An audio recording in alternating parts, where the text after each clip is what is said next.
Tuna tukio moja pia ambalo limejitokeza la kuendesha gari kwa uzembe na kugonga gari nyingine na kupoteza uelekeo kisha kugonga gari nyingine tena na kusababisha majeruhi pamoja na uharibifu wa vyombo.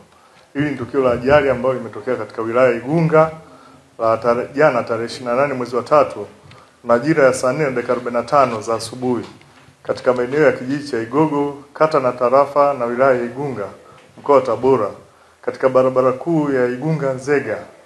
Gari namba T 275 EK likiwa na tela namba T 944 CY Scania Tanki mali ya Goodall Petrol Station likiwa na shehena ya mafuta ya diesel likitokea Dar es Salaam kuelekea Nzega, likiendeshwa na dereva Shabani Ismaili Gunda, liligonga gari namba T 309 DUK likiwa na tela namba T 302 DWE Scania ambayo ilikuwa linatokea Kagera kuelekea Moshi.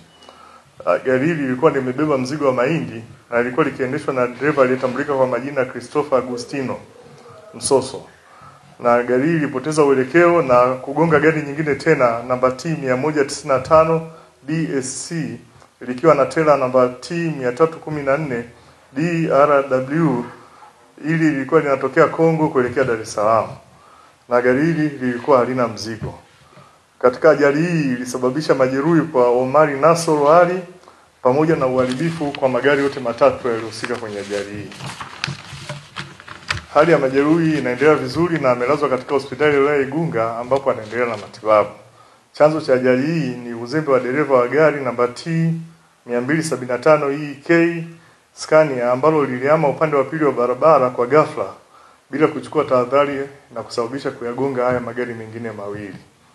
Aidha, katika tukio hilo askari wa kikosi cha usalama barabarani WP 8032 PC Victoria ambaye yeye pamoja na wenzake waliofika kwenye eneo la tukio kutokana na pointi waliokuwepo barabarani alionekana kutokuchukua hatua kwa watu waliokuwa wakikinga mafuta kwenye gari lililopata ajali.